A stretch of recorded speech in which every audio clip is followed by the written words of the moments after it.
إن الحمد لله ومن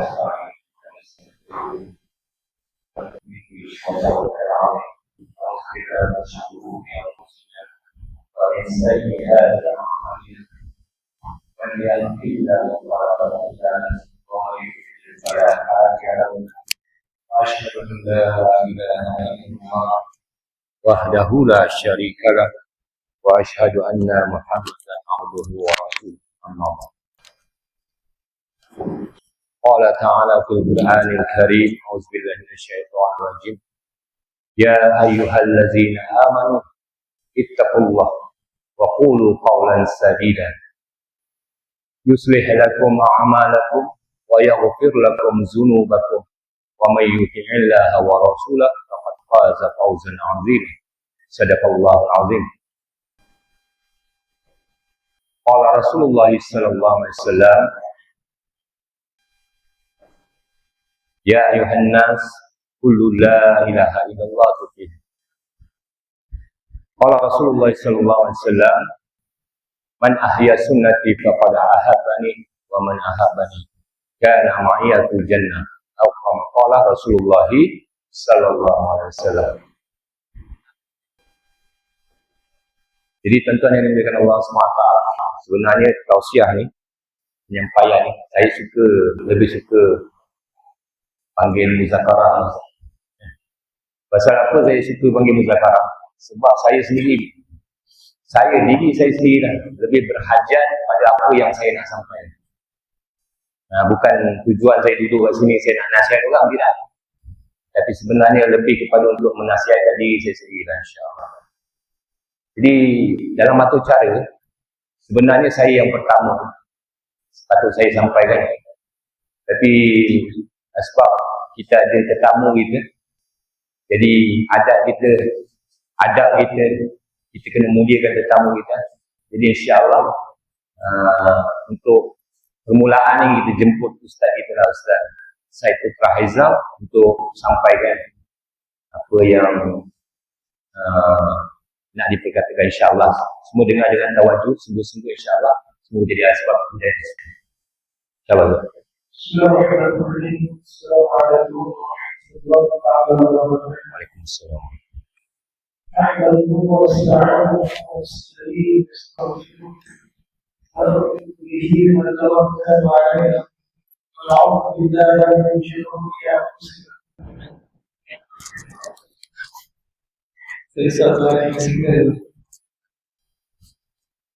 ومن سيئات أعمالنا من يهده الله فلا مضل له ومن يضلل فلا هادي له ونشهد أن لا إله إلا الله ونشهد أن محمدا عبده ورسوله أما بعد قال الله سبحانه وتعالى في القرآن الكريم أعوذ بالله من الشيطان الرجيم لا يذوقون فيها الموت إلا الموتة الأولى ووقاهم عذاب الجحيم صدق الله العظيم قال رسول الله صلى الله عليه وسلم من تمسك بسنتي عند فسد أمتي فله أجر 100 شهيد أو كما قال رسول الله صلى الله عليه وسلم.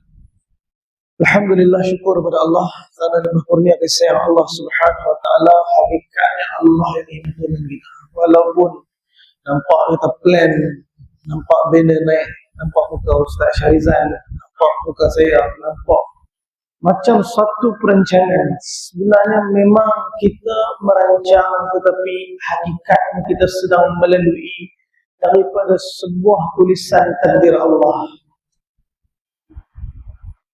Sayyidina Ubadah bin Samit sebut dalam sebuah hadis Nabi yang diriwayatkan oleh beliau, bahawa baginda Nabi bersabda, inna awwala ma khalaqa Allah al-qalam. Benda mula-mula yang Allah Ta'ala ciptakan, sebelum diciptakan langit, bumi dan segala perkara, daripada sekalian makhluk Allah telah ciptakan qalam, pen. Thumma qala uktub. Allah perintahkan kepada pen, tulis. Pen tanya, ya Rabbi madza aktubu? Wahai Tuhanku, nak tulis apa? Allah perintah uktub, muqadiran likulli syai'in hatta taqum as-sa'ah. Tulis segala-galanya daripada permulaan ciptaan sehinggalah hari ketetapan Allah untuk dihancurkan seluruhnya. Allah perintahkan pen, kalam ni untuk tulis seluruh. Maka ditanya kepada para ulama, apa makna likulli syai'in, segala-galanya itu apa maksudnya? Maka para ulama kita jawab, hatta dua butir pasir yang bergeseran di tengah lautan dalam, itu pun dua pena takdir Allah. Hatta sehelai daun yang gugur di tengah-tengah hutan belantara, itu pun di bawah pena takdir Allah. Kalaulah sekecil-kecil benda yang tak ada nilai di mata kita, yang tak pernah dipedulikan oleh kita, itu pun di bawah pena takdir Allah. Apa lagi hal-hal besar kehidupan kita? Pasti setiap yang berlaku seperti Allah firman, qul, katakan, lan yusibana, sekali-kali tidak akan menimpa ke atas kami, yakni kita semua, illa ma kataballahu lana, melainkan apa yang telah Allah tulis dan tetapkan. Yang tu mesti jadi, tak ada siapa boleh lepas. Kalau hari tu takdir Allah, si lemak tu rezeki dia, kok mana pun si lemak tu akan masuk dalam mulut dia. Kalau hari tu takdir Allah, aksiden kat dia, hati-hati celah mana pun dia ada aksiden. Dan Allah sambung, huwa maulana, dan bila dia hantar ujian, musibah, masalah, dia tak lepas. Kita ya selalu kata, Ustaz, I'm alone, I feels like nobody understand me, got nobody with me. Tengok movie banyak sangat, dan dia betul. Dia minta maaf kan, umat ni dididik dengan movie. Hari ni Netflix lah, insyaAllah kan. Apa benda nak tengok kan? Klik kan, semua movie-movie baru keluar. Recently added Avatar keluar habis dekat YouTube-nya. Bila nak keluar masuk Netflix, klik pakai tengok. Akhirnya umat ni dididik dengan drama TV, dan akhirnya umat ni menangis dan air mata telah keluar di tempat yang salah. Wa maulana, Allah kata setiap daripada ujian, masalah, musibah yang sedang menimpa kalian, dia ada, dia jaga, dia tengok, dia nilai. Wa 'ala Allahi falyatawakkalul mu'minun. Hanya kepada Allah orang beriman itu meletakkan sandaran tawakal. Tuan-tuan, saya minta maaf, kita semua ni umat paling bongsu. Kita lahir di tebing-tebing kiamat. Kita dibentangkan dengan fitnah-fitnah yang Nabi dah ceritakan kepada para sahabat. Dan Nabi tak ada dengan kita untuk bagi nasihat kita. Nabi tak bersama dengan kita untuk pegang tangan-tangan kita. Tapi Nabi tinggalkan kepada kita Quran. Nabi tinggalkan kepada kita sunnah. Nabi tinggalkan kita ulama bersama dengan ilmu yang memahami qiyas. Sebab tu ahli sunnah wal jamaah dia kalau pegang sungguh dengan perkara ni, insya-Allah walaupun Rasulullah tak zahir depan mata dia, tetapi Rasulullah sedang hidup dalam hidupnya. Mata dia macam mata Nabi, mulut dia macam mulut Nabi, hati dia macam hati Nabi, risau dia macam risau Nabi, tidur dia macam tidur Nabi. Kerana dia menghargai apa yang telah disusah payahkan daripada sepanjang kehidupan Nabi. Tuan-tuan, salat ni benda mahal. Hari ni kita nak masuk ke tengah-tengah bulan Sya'ban ni. Kita sedang menghampiri Ramadan, yang mana Allah Ta'ala sengaja susun jadual, schedule tahunan kita. Sebelum masuk Sya'ban 27 Rejab, kita sambut dulu Al-Isra wal Mi'raj, untuk alat kita guna sepanjang hayat kehidupan kita. Salat ialah senjata yang Allah bagi pada umat. Yang kalau umat ni tahu kelebihan dia, makna dia, kegunaan dia, ikatan perhubungan dengan Allah, umat ni akan hargai salat. Suatu Allah jemput Nabi, وَلَقَدْ رَآهُ نَزْلَةً أُخْرَى عِنْدَ سِدْرَةِ الْمُنْتَهَى عِنْدَهَا جَنَّةُ الْمَأْوَى.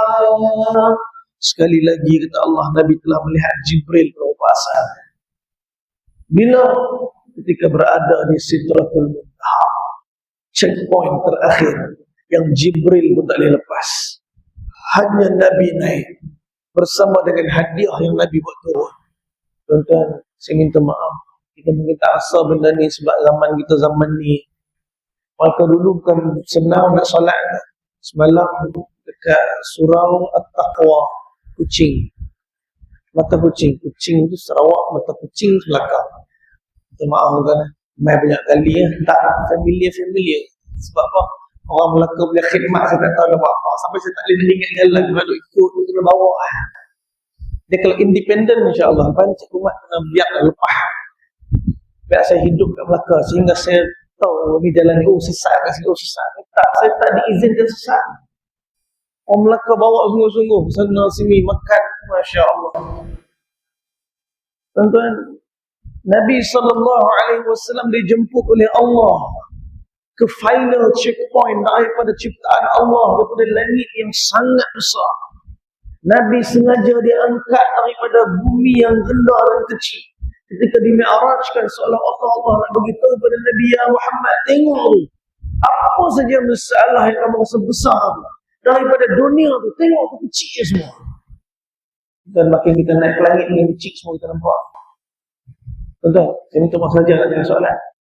Masalah yang kita hadapi sekarang ni, masalah yang kita hadapi sekarang ni, yang kita rasa besar, bila jadi kecil? Soalan cepu dan cemas. Masalah yang sekarang ni kita rasa besar, bila masalah tu jadi kecil? Tuan-tuan tahu bila masalah lebih besar datang, masalah jadi kecil. Bila masalah yang lebih besar datang, masalah yang kita rasa besar ni automatik jadi kecil. Kenapa? Kerana masalah yang lebih besar itu akan menghilangkan, akan mengecilkan masalah yang kita rasa besar sekarang. Dan dunia ni kita rasa besar sebab bang kita mati dan ke akhirat baru kita faham la haula wala quwwata illa billah. Masalah akhirat tu lagi besar ni yang Nabi rungsingkan ke atas ini. Kerana akhirat itu lebih dirungsingkan ke atas Nabi daripada masalah dunia yang remeh dia umat.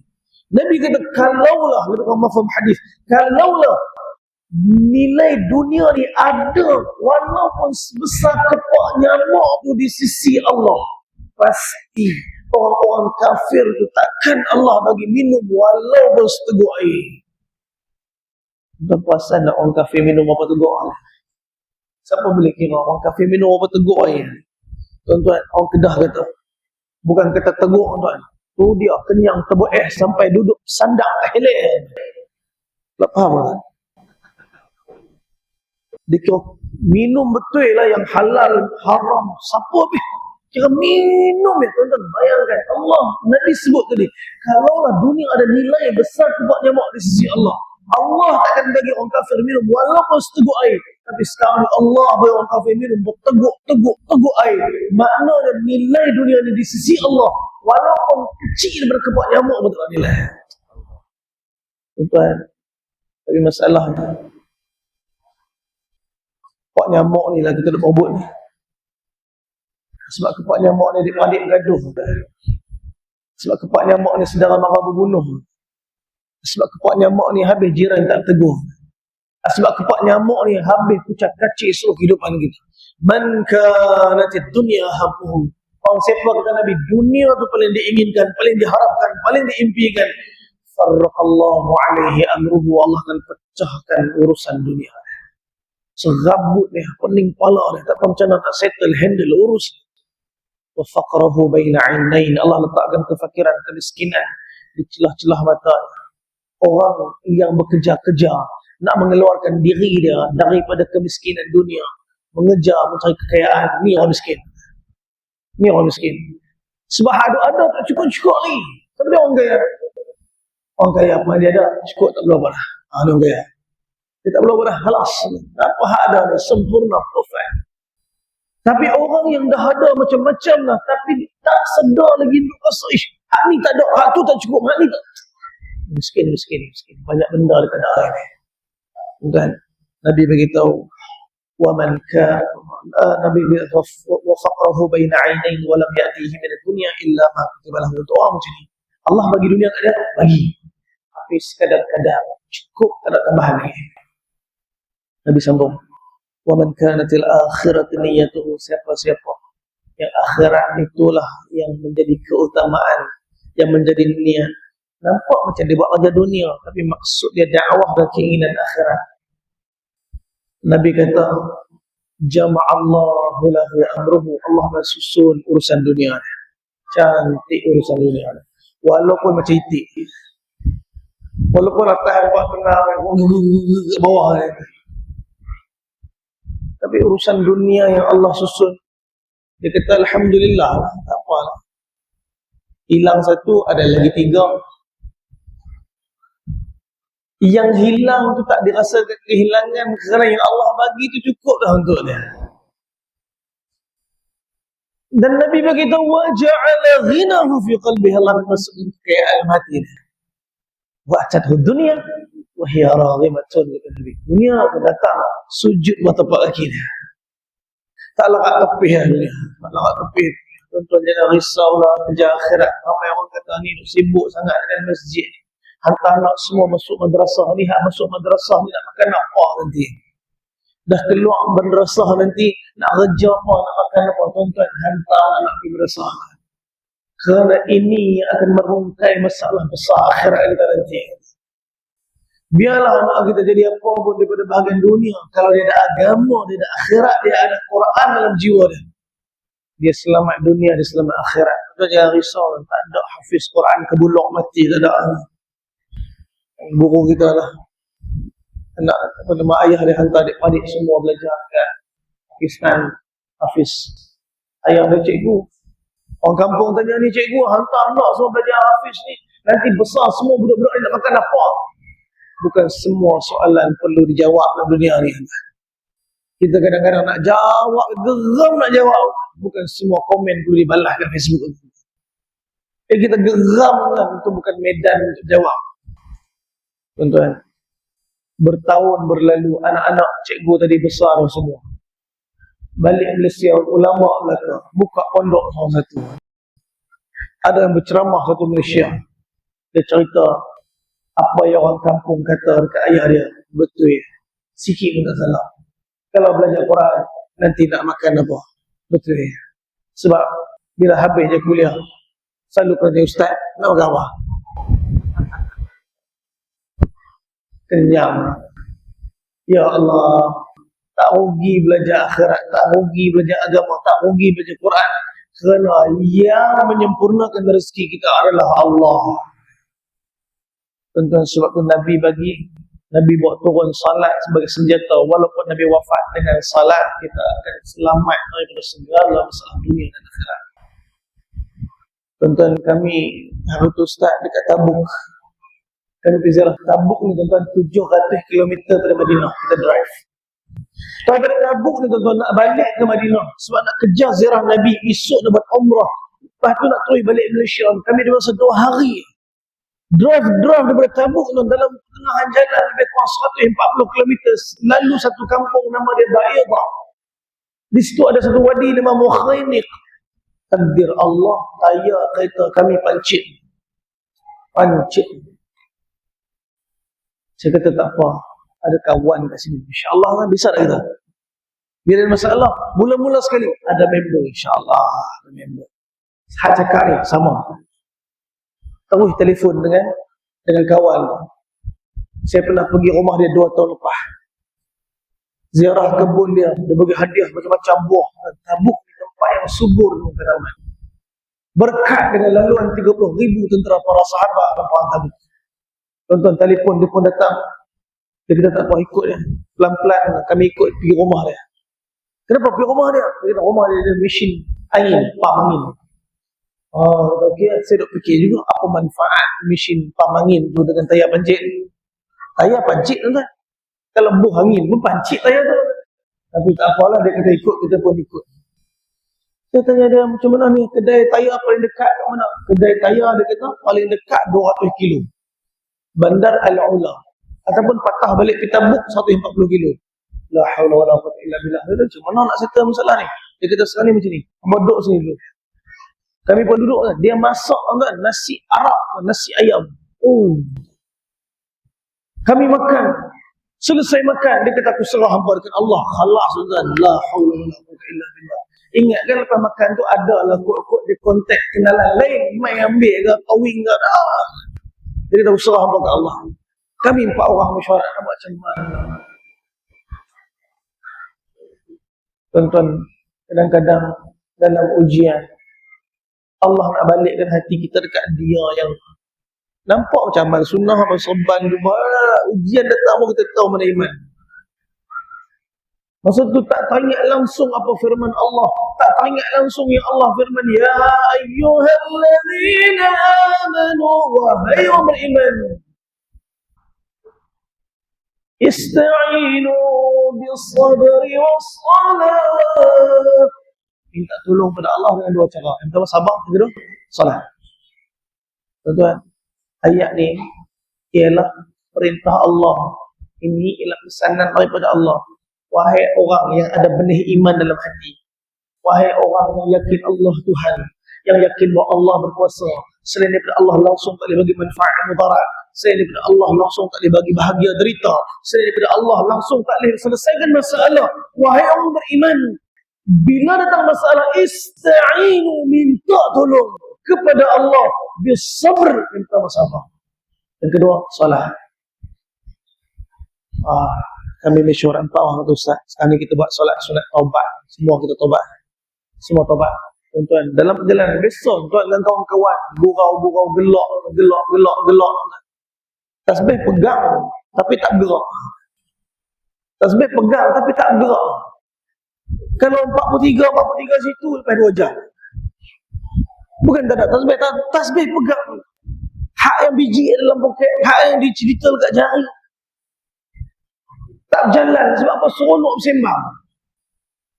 Kadang-kadang kita hidup ni kita seolah-olah mengenepikan Allah dalam kehidupan kita. Seolah-olah Allah tak ada dalam keputusan kita. Seolah-olah tak ada dalam masalah ujian kita. Padahal dia yang bagi masalah, dia yang selesai masalah. Ahasiban nas an yutraku an yaqulu amanna wa hum la yuftanun. Apakah manusia menyangka yang dia akan ditinggalkan apabila dia mengatakan kami beriman sedang belum dia diuji. Kami 4 orang solat taubat. Tak ada penyelesaian, tak tahu apa nak. Kedai tayar tak ada. Tayar spare tak ada. Kereta nak tolong kau shoot beli tayar tak ada. Yang ada tayar kami dengan pam tayar dia. Tuan-tuan, solat taubat. Lepas solat taubat semua senyap. Tuan, kau tidak cakap Cina. Orang kata member seseorang Zul. Itu cameraman, Masya Allah, ajaib Zul. Tengah keluar 40 hari Zul. Kita kata nak exploration jejak sirah, dia ikut tu kita. Dia ikut kita, bawa kamera. Setiap tempat sirah, dia rekam dengan tangisan. Saya pun terkesan dengan dia. Ustaz, Nabi sampai sini. Nabi sampai. Nangis. Nabi rekam. So, kita, Zul, ni nangis ni, bunyi nangis ni masuk dekat dalam kamera sekali kan ni. Ini terkesan juga saya ni. Dia kata, Ustaz, tak apa Ustaz, cakap. Ni ciang lah. Putin lah. Dia kata cakap, tak dengar. Tuan-tuan, Zul ni lepas daripada solat taubat tak cakap langsung. Diam. Dalam perjalanan diam. Kami tenggelam padang pasir, tuan-tuan. Masa sebelum peristiwa ni jadi, masa kami tenggelam dalam padang pasir, tayar congek macam ni. Dia yang paling kelang kabut tu, dia keluar belah kereta kelang kabut. Saya pun kata, Zul, apa cerita? Dia pasang kamera. Dia kata, inilah momen yang saya tunggu-tunggu selama ni. Saya kata, la hawla wa la quwwata illa billah. Kita tenggelam dalam pasir. Dia dapat konten. Kan? Dia diam, dia sebayang. Saya kata, tak apalah, kita pump tayar. Pump. Bila pam tayar tu kembung. Bila tayar tu kembung, cabut je pam, bunyi. Angin tengah keluar. Bunyi angin tu keluar. Cari taman angin keluar. Dekat tiup tu angin keluar. Tiup bocor. Macam mana nak buat ni? Tuan-tuan, tadi kami dah solat taubat 2 rakaat. Apakah lepas solat taubat kereta tu terbang? Dah. Apakah lepas solat taubat tayar yang pancit tadi hilang pancit? Dah, masih tetap dan kekal pancit. Kita kadang-kadang rasa, tak ada function pun. Dah 2 rakaat dah tadi. Tuan-tuan, yakin kita kadang-kadang tak ada dengan amalan ni. Kita buat amal tapi yakin kita dekat makhluk lagi. Kita angkat takbir Allahu Akbar. Allahu Akbar kabira. Kita kata Allah Maha Besar dan Dia paling besar. Tiada kebesaran menjangkaui kebesaran Allah. Dalam masa yang sama hati dia fikir Imam Mat ada bengkel ni. Mulut dia kata Allah Maha Besar, hati dia fikir Imam Mat ni, hati dia fikir Syahrul ni, hati dia fikir Nizam ni, hati dia fikir orang ni boleh tolong, orang ni boleh tolong, orang ni boleh tolong, orang ni boleh tolong. Dalam solat pun tak ingat Allah, macam mana luar solat ingat Allah? Allah, solat tak ada pernah rugi 2 rakaat yang khusyuk harapan kepada Allah pasti hadir. Tuan-tuan, angin keluar. Saya pun tak tahu siapa. Saya ambil batu lah, batu kecil. Saya kata kat kawan saya, Muhammad selotip. Dia kata, Ustaz dah buat apa? Muhammad selotip. Saya ambil batu kecil, saya silat dekat tiup dia. Ambil selotip. Kawan saya kata, Ustaz, macam bodoh je idea ni.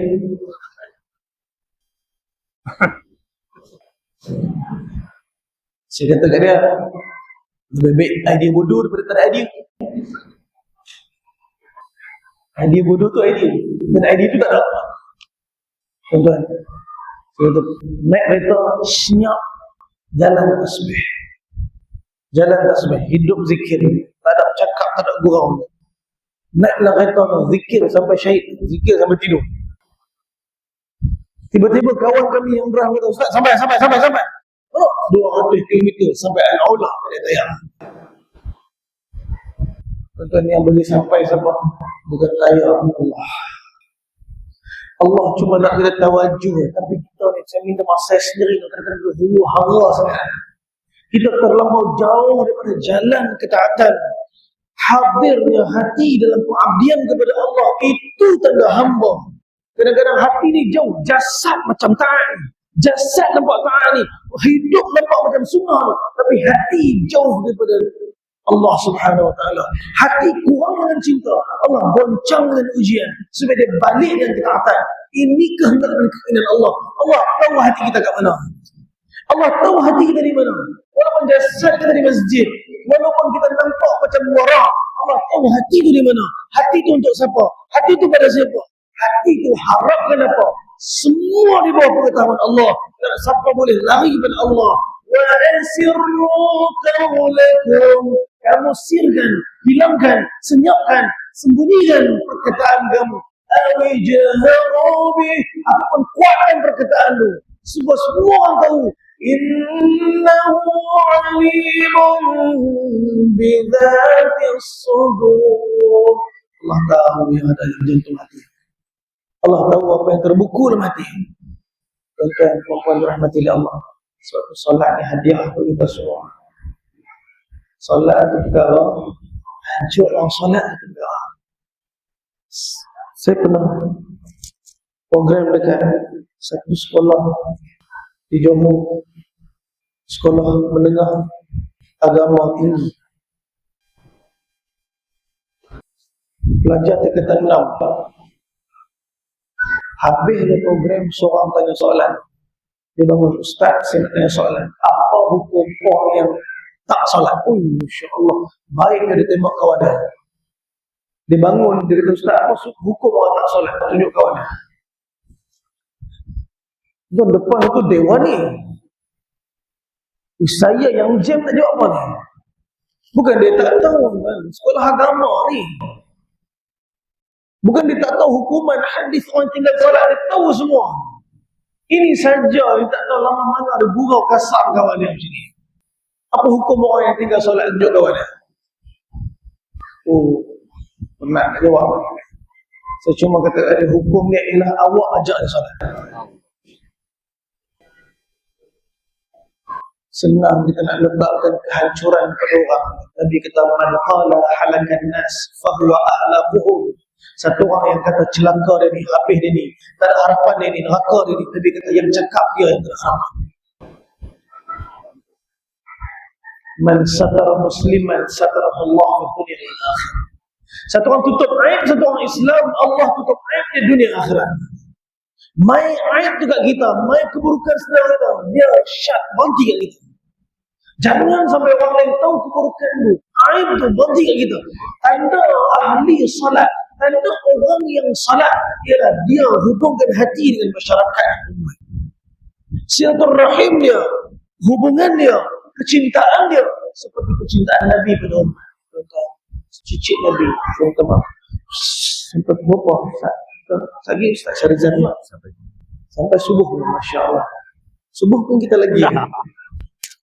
Oh, ini home run. Ini dah nak syak. Saya diberi 5 poin. Baru masuk poin kedua. Tuan-tuan, natijah daripada salat dan jaga salat berjemaah ialah cinta pada umat.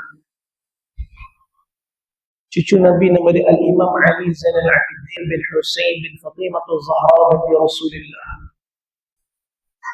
Al-Imam Ali Zainal Abidin itu satu orang cicit Nabi yang akhlak dia antara mirip dengan akhlak Nabi.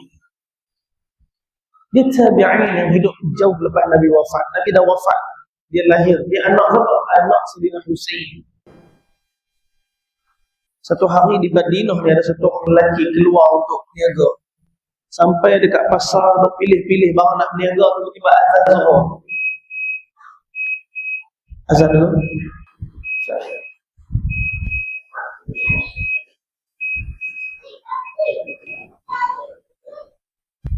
Azan dulu.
Bismillahirrahmanirrahim. InsyaAllah tuan-tuan, sebelum kita sambung saja nak tanya, dengar tak saya cakap? Mikrofon. Mic kena angkat saya. Jawab ni. Macam bergema. Kalau buat mengekor sikit. Boleh mengekor. Bergema sebab ekor. Macam mana? Kurang ekor. Okey. Tapi tak apa. InsyaAllah saya jauh dari sini. Okey. Kalau jauh clear. Kita duduk sangka makin dekat makin clear. Kadang-kadang benda berlaku dengan sebab, kadang-kadang tanpa sebab, kadang-kadang berlawanan dengan sebab. La haula wala quwwata illa billah. Kita sambung daripada cucu Nabi sallallahu alaihi wasallam tadi. Tuan-tuan, Al-Imam Ali Zainal Abidin, peristiwa yang berlaku daripada zaman beliau. Satu orang ahli solat, satu orang yang ada hubungan dengan Allah. Dia begitu baik hubungan dengan manusia. Dia tak benci orang yang benci. Orang Islam diajar mencintai orang yang membenci. Idfa' billati hiya ahsan. Tolak kejahatan yang orang buat pada kamu dengan cara yang paling baik. Wallahi bila ni sembang senang. Tapi nak buat cukup susah. Membalas kejahatan dengan kejahatan, ini kita panggil dendam. Membalas kebaikan dengan kebaikan, ini kita panggil sifat semua harta binatang. Anjing, sebentar maaf lah, kita lalu ke anjing. Anjing cuma nak kejar kita. Tuan-tuan esok beli KFC bagi dia. Tuan-tuan letak satu dinner plate depan anjing. InsyaAllah esok dia dah tak, dia tak serang lah. Esok tak kejar lah. Esok dia godek-godek ekor. Dia tahu ni yang bagi dinner plate ke dia semalam. Saya minta maaf, balas kebaikan terhadap kebaikan yang orang buat kat kita, anjing pun faham. Tetapi Islam ialah agama yang ajar balas kebaikan kepada orang yang buat jahat kat kita. Dan benda ni bukan senang. Suatu hakikat orang yang berhubungan dengan Allah daripada salatnya, dia akan ada sifat. Selagi kita tak ada sifat ni, maka kita betulkan salatnya. Orang yang betul salat dia akan itu ialah orang yang membetulkan kehidupannya. Al-Imam Ali Zainal Abidin, zaman dia satu orang lelaki keluar untuk berniaga. Tengah pilih barang nak berniaga, hari itu azan zuhur. Berlari lelaki ni tinggalkan perniagaan dia untuk bersolat. Selesai solat, mereka semua bertebaran keluar untuk cari rezeki macam biasa. Lelaki ni kembali ke pasar, pilih barang untuk beli berniaga, dan masa nak bayar, duit tak ada. Dia kata ni duit tinggal lah kat masjid. Dia patah balik tempat dia sembahyang, tempat dia solat. Ternyata ada seorang lelaki tengah solat kat tempat yang dia tak kenal. Siapa dia lelaki tu? Imam Ali Zainal Abidin bin Husain bin Fatimah Az-Zahra binti Rasulullah. Cicit Nabi tengah sembahyang, tempat dia sembahyang. Dan dia cari-cari duit dia kat situ, tak ada. Dia kata, asal dah sembahyang ni lah ni. Seorang sembahyang ni lah ni. Kita sama, kita cenderung tuduh. Walaupun kita tak tahu cerita, nampak macam dia, ya dah ni rasa, kita cenderung tuduh. Saya minta maaf. Lagi pula kita cenderung benci orang tanpa kenal orang. Kadang-kadang kita benci orang tanpa sebab. Saya minta maaf. Tengok. Benda muka kerek. La ilaha illallah. Daripada kecil muka dia tengok. Daripada beranak memang muka dia tengok. Kita tengok-tengok. Benda ni muka ni. La ilaha illallah. Tak tahu sebab kita tengok muka benci. Maksudnya ada masalah hati. Imam Ali Zainal Abidin tengah solat, lelaki dia kata rasa dia dah curi duit pun. Dia pergi belakang Imam Ali yang tengah solat, dia kata ni, juri. Solat cepat sikit. Jangan nak pura-pura solat. Dah curi duit aku, buat-buat solat. Imam Ali terus solat. Selesai solat, belum sempat dia pusing, lelaki tadi pergi cekak dia. Kau bagi balik duit aku. Imam Ali kata, duit apa? Kau dah curi duit aku, kau bagi balik duit aku. Imam Ali kata, maafkan aku, baik-baik aku bagi. Imam Ali tak tahu apa pasal duit. Yang Imam Ali tahu tak mau gaduh tu ya. Dan Imam Ali tahu seboleh-bolehnya dia selesaikan dengan baik. Imam Ali kata, maafkan aku bagi. Lelaki tu kata, baik, bagi cepat sebelum aku akan hantar dekat penguasa, dipotong tangan kau. Kita baik. Imam Ali kata, ikut aku balik rumah. Sampai di rumah Imam Ali masuk nak ambil duit. Kau ingat berapa hilang? Bukan dia curi, mana dia tahu? Dia keluar balik kata, wahai fulan, dia kata, maaf nak tanya yang hilang tu berapa? Lelaki tu kata, dasar pencuri, dah curi, tanya pula berapa hilang. 100 dirham. Imam Ali masuk, bungkus 100 dirham, keluar bagi dekat dia. Imam Ali kata, wahai fulan, boleh tak kita jangan cerita kat siapa-siapa benda ni, anggap selesai kat sini. Lelaki tu kata, dasar pencuri, dah curi, beritahu jangan cerita kat siapa. Imam Ali nak tutup aib dia. Imam Ali takut dia malu, nanti orang kecam dia, orang marah dia, orang tak perhati dengan dia. Imam Ali nak tutup aib dia. Dia kata, sekali ni aku diam, tapi kalau kau buat lagi, aku dapat tahu kau buat, dia tangkap kau hantar kat kuasa, diadili, dipotong tangan dia. Imam Ali kata, baik-baik, maafkan aku. Lelaki ni pun pergi pasar, beli barang, niaga, selesai niaga, dengan keuntungan balik rumah.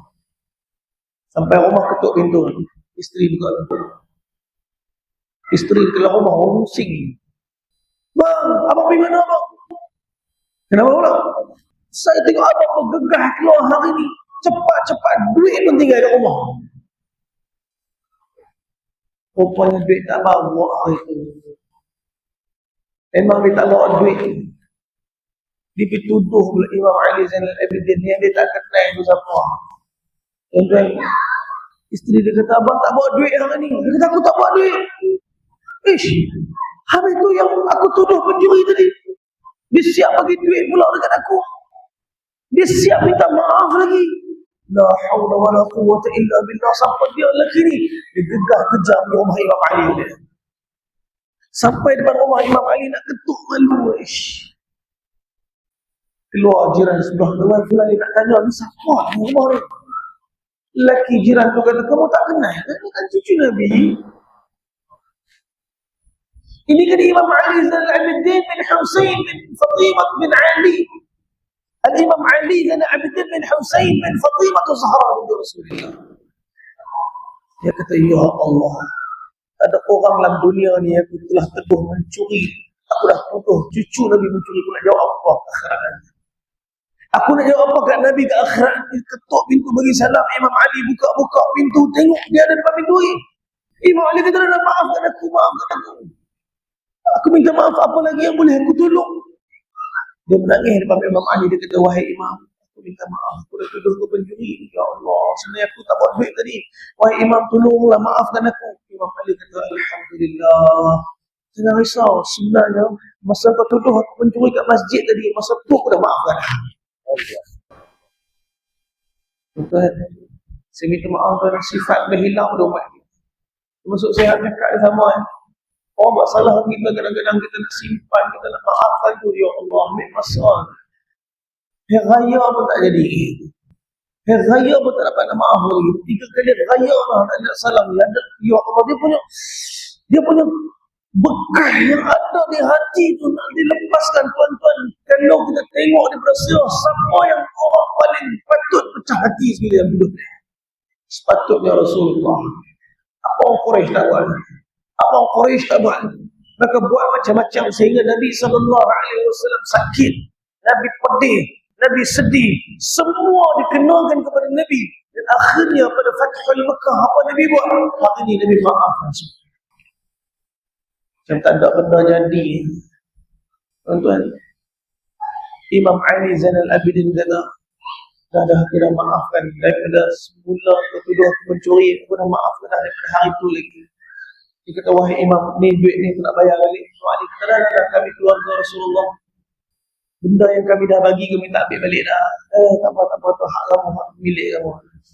Tuan-tuan, akhlak ni sedang hilang daripada umat ni.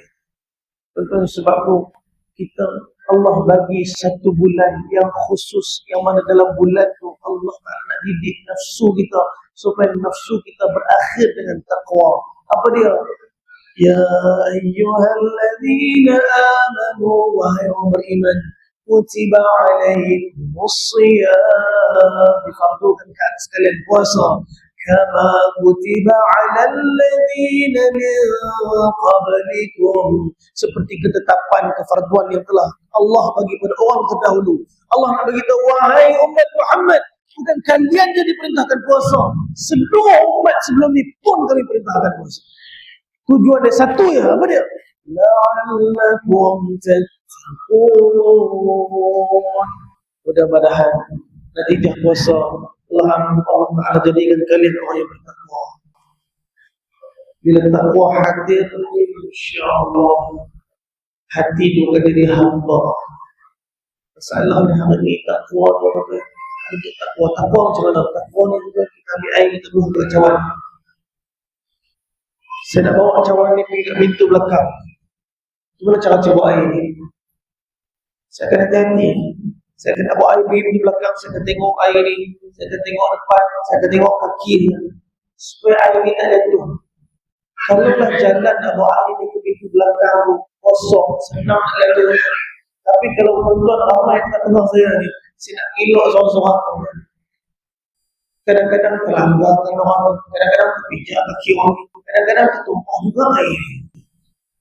Awal mungkin penuh, tapi sampai tak tahu baki yang tinggal. Takwa pun senang nak jaga. Kadang-kadang takwa tumpah dalam ujian. Kadang-kadang takwa hilang dalam kesalahan musibah.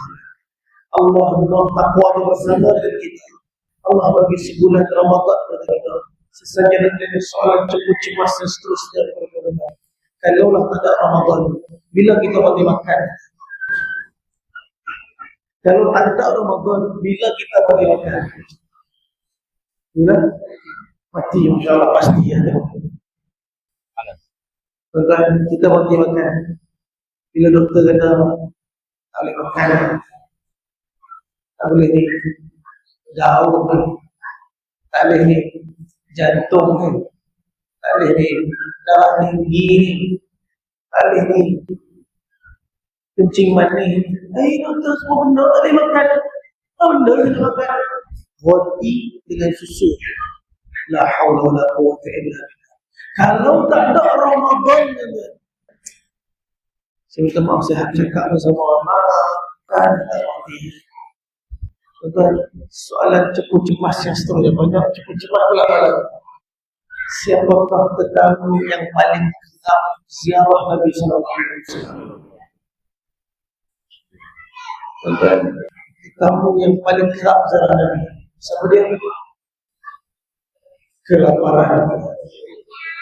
Kelaparan ialah tetamu yang paling kerap ziarah Nabi. Sayyidatuna Fatimah lapar, Sayyidina Ali lapar, dua lapar. Sayyidina Ali kata Fatimah boleh tak pergi rumah Rasulullah kalau ada makanan. Sayyidatuna Fatimah pergi rumah Nabi, ketuk pintu. Nabi kata, "Hadza la dakhul Fatimah." Dia ketukar Fatimah ni. Dia datang pada masa yang jarang dia datang, tak biasa dia datang waktu ni. Mesti ada benda penting ni. Maka Ummu Aiman buka pintu. Bila buka pintu, Fatimah masuk, malu nak beritahu kat ayah dia lapar. Tuan-tuan, mereka ni sahabat nak cerita masalah dunia malu. berdiri depan Nabi SAW, kata, Ya Rasulullah, innal malaika ta'amuhum bitahlili wa tahmidi wa tasbihi ma ta'amuna. Wahai ayah, wahai Rasulullah, para malaikat makanan dia tasbih, tahlil, tahmid. Makanan kita apa ya? Segan nak begitu lapar. Nabi kata, Nabi tahu anak dia lapar. Nabi kata, wahai Fatimah, ketahuilah 30 hari berlalu dalam rumah Nabi ni langsung dah pun tak masak. Maknanya Nabi sebulan dah tak masak. Orang kata, Fatimah, khairul anam, sebaik-baik ciptaan adalah Rasulullah. Allah biarkan perut Nabi kosong untuk iman sampai pada kita. Nabi SAW lapar. Nabi kata, tapi tadi ada sahabat seorang datang bagi 5 kambing, wahai Fatimah. Kalau nak ambil, bawa balik 5 kambing. Tapi tadi pun kata Fatimah, kata Nabi Rasulullah, Nabi kata, ya Fatimah, Jibril datang ajar aku 5 kalimah. Kalau kamu nak aku ajar 5 kalimah, tuan-tuan, mereka ahli akhirat bila diberikan satu perkara yang merupakan daripada kekasih mereka Allah, mereka lupakan segala masalah dunia mereka. Bila masalah yang lebih besar datang, ini akan menghilangkan segala masalah yang kita susah. Tuan-tuan, Nabi kata, wahai Fatimah, kalau kamu nak aku ajar 5 perkara ni. Fatimah kata, ya Rasulullah, 5 perkara ni, 5 perkara, 5 kalimah. Nabi kata, jangan pernah tinggal 5 ayat, 5 kalimah ni setiap kali doa. Allahumma ya awwal al-awwalin wa ya akhir al-akhirin wa ya dhal quwwati al-matin wa ya rahim al-masakin wa ya arhamar rahimin. 5 kalimah. Fatimah dapat 5 kalimah. Sayyidatuna Fatimah lari balik. Sayyidina Ali tunggu kat rumah lapar. Sayyidina Ali tanya, wahai Fatimah, apa yang kamu bawa balik ke rumah Nabi? Fatimah kata, ya Ali, zahabtu lid dunya wa ataitu bil akhirah. Aku pergi tadi nak ambil dunia, sekarang aku bawa balik akhirat. Tuan-tuan, Ali kata, wahai Fatimah, tak ada hari yang berlalu daripada kehidupan kamu. Inilah hari terbaik kamu. Dan inilah hari yang paling aku cinta dan sayang pada kamu, wahai Fatimah. Maksud kehidupan keluarga mereka untuk bawa manusia kepada Allah. Kelaparan ialah tetamu yang sentiasa jenguk dan ziarah mereka. Inilah Nabi dan keluarga Nabi. Sebab itu kelaparan membentuk takwa, kelaparan membentuk jiwa. Nafsu kita akan terdidik dengan kelaparan. Allah bagi kita sebulan Ramadan untuk takwa itu terbentuk bersama dengan kelaparan, supaya lepas Ramadan Allah Ta'ala jadikan kita orang yang istiqamah lagi dengan puasa-puasa sunat yang lain. Tuan-tuan, kerana apa? Kadang-kadang ada orang yang bukan dia tak mau puasa, Allah bagi masalah dia tak boleh puasa. Tapi dalam Islam bukan agama yang zalim, yang memaksa. Untuk orang yang tak boleh puasa, maka ada untuk dia untuk bayar fidyah. Maka boleh bayar fidyah kerana ketidakmampuan mereka untuk berpuasa. Yang boleh ganti-ganti, yang tak boleh ganti dengan fidyah. Maknanya apa? Mengeluarkan harta.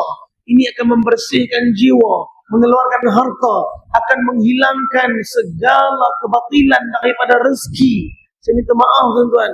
Ada orang yang puasa pun tidak, sedekah pun tidak. Saya minta maaf. Ini antara amalan yang diajar oleh Rasulullah. Nabi ialah orang yang bukan ada duit banyak. Walaupun Nabi memiliki segala-galanya. In wajadtani wajadta kulla syai'. Dalam hadis kursi Allah kata, barang siapa yang memiliki aku, dia memiliki segala-galanya. Siapa yang kehilangan aku, kata Allah, dia kehilangan segala-galanya. Nabi ialah orang yang memiliki Allah. Jangan pernah kata Nabi miskin, Nabi rumah kecil. Ini salah faham ni. Kalau Nabi angkat tangan, Allah boleh tukar seluruh gunung Uhud jadi emas. Tapi Nabi nak ajar kita bahawa dunia bukan maksud, dunia bukan penyelesaian, dunia bukan erti kehidupan. Habis itu, dunia hanyalah perjalanan. Dunia ni tempat persinggahan yang akan disoal. Sebab itu Nabi ialah orang yang mengenepikan dunia, tapi dunia tak pernah hilang pada Nabi. Nabi walaupun tak ada, Nabi ialah orang yang paling banyak bersedekah. Inilah sifat yang diajar kepada seluruh ahli keluarga Nabi. termasuklah Sayyidatuna Aisyah radhiyallahu taala anha. Tuan-tuan, sifat ni, sedekah ni, ramai orang rasa, sedekah ni nak kena tunggu kaya boleh sedekah ni. Dan ramai orang rasa sedekah ni merupakan satu beban dan kehilangan, kekurangan harta. Satu orang datang jumpa Imam Syafi'i, ada masalah dengan rezeki dia. Gaji dia 5 dirham, tak cukup.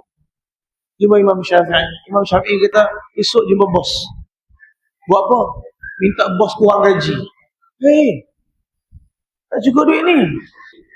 Datang masalah tak cukup duit, jadi Imam Syafi'i suruh kurang gaji. Mana logik dia ni? Tapi dah minta pandangan ustaz, guru, mungkin pergi esok minta bos kurang gaji. Contoh kalau kita majikan, anak buah kita minta kurang gaji, bukankah ini pekerja terbaik? Masya Allah, selalu minta advance, ini minta kurang gaji. Dengan sukacita bos dengan kurang gaji, 4 dirham gaji dia bulan. Mai jumpa Imam Syafi'i. Wahai Imam, dah minta kurang, gaji 4 dirham, tak cukup. Imam Syafi'i itu tak cukup. Pergi jumpa bos. Buat apa? Minta kurang lagi gaji. La hawla wa la quwata illa billah. Pergi lagi jumpa bos. Minta kurang gaji lagi. Bos kurang jadi 3 dirham. Sebulan berlalu. Datang jumpa Imam Syafi'i. Wahai Imam, dah sebulan berlalu, gaji 3 dirham. Cukup. Habis tu kenapa mai jumpa Imam? Sebab dia ada soalan. Wahai Imam, aku heran sebenarnya. Gaji 5 dirham tak cukup. Kurang 4 dirham tak cukup. 3 dirham baru cukup. Macam mana jadi macam tu? Imam Syafi'i kata, sebenarnya kelayakan kerja kamu dengan gaji kamu ni cuma 3 dirham. Kamu telah mendapat lebih daripada apa yang sepatutnya kamu dapat. Kita, saya minta maaf tuan-tuan, kadang-kadang kerja pukul 8 pagi, 5 petang, punch in pukul 8, punch out pukul 5. Punch in yang mula-mula sekali TikTok dah. Upload Facebook. Buat benda yang khianat daripada amanah besar. Agak-agak mana berkat nak hadir bersama dengan khianat ni. Gaji dapat sama, masa bagi tak sama. Sepatutnya solid 85 tu untuk kerja tu dan gaji. Kerana khianat ni menyebabkan hilang berkat dalam rezeki. Bila kita sedekah, ini akan membersihkan harta yang tinggal. Kita harap yang berkat. Berkat maknanya sikit cukup, banyak tak bersih. Sebab tu sedekah ni benda yang utama. Dekat India, saya nak dengan kawan saya, kawan saya accident, accident. Amir jemaah kami pergi dekat dia, apa-apa, niat nak angkat, minta duit. Duit. Dia tengah sakit, jatuh motor je lah. Buat keluar duit. Amir jemaah tu ambil duit, pergi sedekah orang miskin. Kita misal, ni kenapa ni? Tak. Ni Allah bagi musibah, mula-mula sedekah. Allah bagi musibah, mula-mula sedekah. Sedekah dulu. Kerana antara jalan penyelesaian masalah, antara jalan menghadirkan ketenangan dalam musibah, sedekah.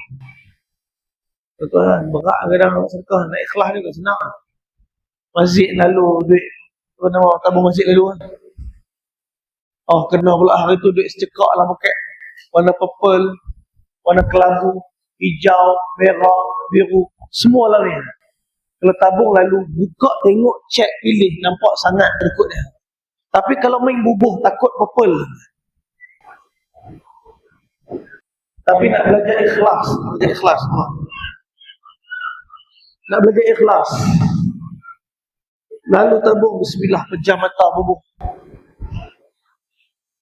Rasa purple. Siap. Rasa purple tu. Tengok tabung tu. Kok mana?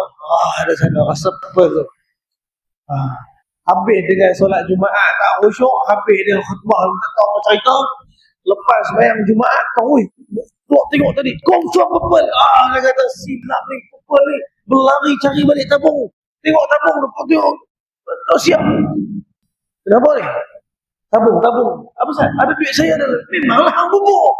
Sedekah, memanglah ada duit. Tak, bukan. Ada 100. Kenapa? Saya ikhlas 10. Saya nak minta balance ni. 90. Minta balance. Tuan-tuan, bukan senang nak ikhlas. Dan ikhlas ni perlu latihan. Dan ikhlas ni perlu motivasi. Istiqamah dalam amal akan membentuk ikhlas. Sebab itu tuan-tuan, antara benda yang paling mustahak untuk dapatkan yang saya sebut yang pertama tadi apa dia? Solat. Yang kedua tadi apa dia? Ingat lagi tak? Sebab sebut laju sangat ni. Yang pertama salat. Yang kedua silaturrahim. Yang ketiga puasa. Yang keempat sedekah. Dan yang kelima ialah penujah bagi empat perkara ni. Apa dia? Tuan-tuan, hidupkan bacaan ta'lim di rumah. Hadirkan cahaya qala Allah wa qala Rasul di rumah kita. Cahaya qala Allah wa qala Rasul ni akan buka lampu di rumah sehingga seluruh ahli keluarga akan nampak jelas matlamat kehidupan. Saya minta maaf tuan-tuan, ramai orang rumah masuk rumah saya lah, lampu macam cantik tapi rumah gelap. Kalau turn on lampu tu macam cerah tapi rumah tu gelap hakikatnya. Kenapa saya kata gelap? Sebab ramai yang buta tak nampak maksud dan kehidupan. Bila rumah gelap, tuan-tuan, tempat yang paling selesa tidur bila mana? Gelap. Kalau cerah nak tidur pun, tuan-tuan, saya pernah kena kuarantin dekat Maep. Masa Covid hari tu, kena balik pada Mekah, kena tangkap Omicron. 11 hari dekat Maep. Tuan-tuan tahu tak nasib tidur di Maep? Tuan-tuan tidur dalam dewan besar di bawah spotlight. 24 jam spotlight bawah kepala. Saya tu fikir, tuan-tuan kita tidur kat rumah, bantal bawah. Tuan-tuan tidur kat Maep, bantal atas. Sebab nak tutup muka supaya tak nampak lampu terang sangat. Kalau tak ada azan, kita pun tak tahu cerah gelap kat luar. Sebab cahaya spotlight dekat mata, dekat kepala. Ini keadaan dekat Maep masa kuarantin. Setiap petang lepas asar, semua tunggu pengumuman. Pengumuman apa? Siapa keluar esok? Nombor aku naik lah. Hari kelima tak naik, hari keenam tak naik. 11 hari tuan dekat Maep. Rasa tak sakit pun, rasa macam sihat. Tapi bila sekian doktor kata ada dot Omicron, duduk 11 hari tu. Kalau lah tak ada azan dan 5 waktu solat, kita pun tak tahuan matahari naik ke turun. Sebab duduk dalam cahaya, nak tidur pun susah. Tuan-tuan, bila gelap baru selesa tidur. Balik rumah nak tidur, tak, gelap satu rumah. Semua dapat tidur nyenyak, siap mimpi. Mimpi ada rumah, mimpi ada kereta, mimpi ada anak, mimpi ada keluarga, mimpi kaya, mimpi seronok. Mimpi semua. Rupanya bangun semua tu tak ada. Mimpi, ni lah hidup ni. Tidak lagi Allah. Malakatul maut main. Allah asal siap mati, tak siap mati. Nak mati, tak mati pun mati. Jadual bersusun kuliah, Allah kata mati, matilah. Ini macam mana kuliah ni? Dah mati, kuliah apa lagi? Dakwah apa lagi? Masa tamat, time serap. Apa yang nak buat sekarang. Apa yang nak bagi sekarang. Apa yang nak korban sekarang. Jangan tunggu. Sebab kita tak tahu. Malakatul maut tak pernah tunggu siapa yang diperintahkan oleh Allah cabut nyawa. Kita kena tak apa, relax dulu. I got my time, tuan-tuan. Kita tak tahu yang kita rasa masa ada berapa banyak tinggal. Tuan-tuan, sebab tu bangun, buka lampu lah rumah kita. Orang tidur takkan boleh kejut orang bangun. Dia tidur, macam mana nak kejut orang bangun? Sebab dia tidur. Orang tidur, kena bangun dulu baru boleh kejut orang bangun. Kata Habib Zain bin Sumair dalam kitab Manhajus Sawi, orang yang tidur mustahil dapat kejut orang bangun. Sebab tu yang pertama sekali kita kena bangun. Ambil cahaya masjid, balik rumah. Buka lampu dalam rumah dengan qala Allah wa qala Rasul. Penting baca ta'lim dalam rumah. Hidupkan bacaan Quran dalam rumah. Jangan sampai anak kita, ayah, pegang Quran. Oh, ini bahaya. Kita suruh anak baca Quran. Quran baca. Baca. Dia pun tak berani lah tanya. Ayah tak baca. Tak berani, dia tengok. Dia fikir, ayah dah khatam pun. Kena khatam cepat ni. Ayah tu tak payah baca. Ayah dah khatam ni. Kau tak baca dah. Kalah sudah. Habis. Tuan-tuan, buka lampu. Bangunkan orang rumah kita. Bangunkan ahli keluarga kita daripada tidur yang panjang ni. Kejutkan daripada mimpi. Supaya hiduplah alam nyata. Supaya apa? Supaya jelas maksud kehidupan dalam dunia yang sebenar. Makna dia untuk memijak negeri akhirat dengan kemenangan di sisi Allah.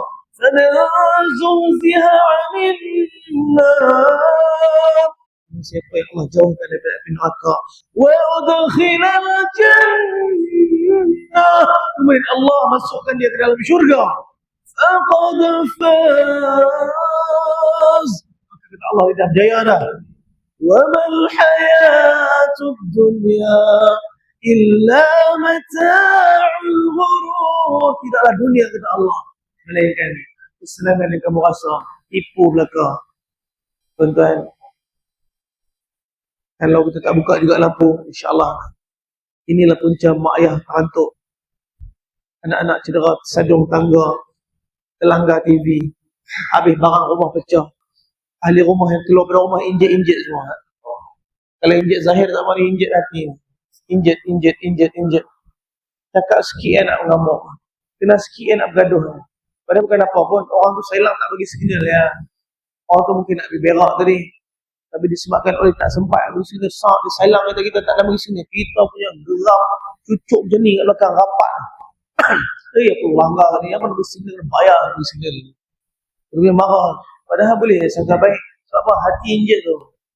Hati umat ni sedang injet. Selagi kita tak buka cahaya agama dalam rumah, selagi tu kita tak akan dapat ubati kecederaan hati umat ni yang sedang cedera. Umat ni sedang cedera. Tak ada jalan untuk ubat kecederaan ni melainkan buka lampu dan akhirnya jelas matlamat kehidupan, supaya semua dapat melangkah dalam syurga pegang tangan mak ayah kiri kanan, masuk melangkah dengan Nabi dalam syurga di akhirat, syurga yang paling tinggi. Allahu a'lam bissawab. Semoga sedikit perkongsian pada malam ni jadi asbab kita semua hadir, tuan-tuan, untuk bagi masa, bagi harta, bagi diri untuk agama. Malaikat maut tak tunggu kita korban, tetapi bila datang masa kematian, maka selesailah kehidupan. Di sana lagi tak guna penyesalan. Inilah saat dia nak bagi masa, harta, diri untuk agama, bawa balik cahaya untuk buka lampu hakikat dalam rumah kita. Wallahu a'lam bissawab.